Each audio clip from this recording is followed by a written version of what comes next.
Hi, I'm Holly Gray, author of Dissociative Living. Everyone, whether they have dissociative identity disorder or not, lives in a sense in a variety of worlds. Who you are in your home and family world differs in some respects from who you are in your work and peer world, and so on and so forth. And there's a wide spectrum of degrees of separation between these worlds for a variety of reasons. For instance, if one has a serious gambling problem, they may seek to keep that aspect of their life a secret.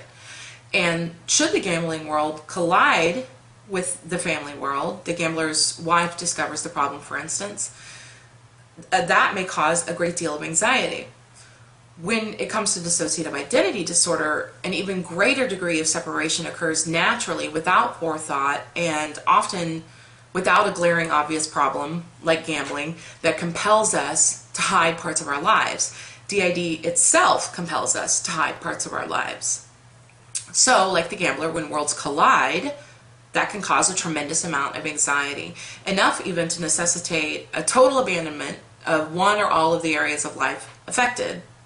I believe that the source of that anxiety was a sense of profound external exposure. Again, like the gambler, other people have seen something they shouldn't have, and that feels bad. What will they think? What if they don't accept this aspect of who we are? What if they reject us? But I was speaking with my therapist recently about this issue, and she had made an observation that changed my understanding of the issue altogether. She said that, and I'm paraphrasing here, don't you think the anxiety is more about internal worlds colliding than it is about external worlds colliding?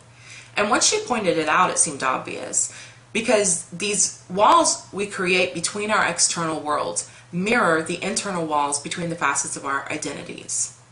The anxiety is more about us coming into contact with aspects of self we're far more comfortable keeping separate than it is about other people seeing parts of our lives we aren't prepared for them to see. And really, when you get down to it, that's the essence of dissociative identity disorder, disowning aspects of self that we cannot tolerate for one reason or another. And so I now believe that despite what it feels like, it's ultimately our own inability to acknowledge and accept our various self states that creates the tremendous anxiety we experience when worlds collide, and not an overwhelming fear of other people's inability to acknowledge and accept our various self states. As usual, it's about us, not them. Thanks for watching. I'll see you online.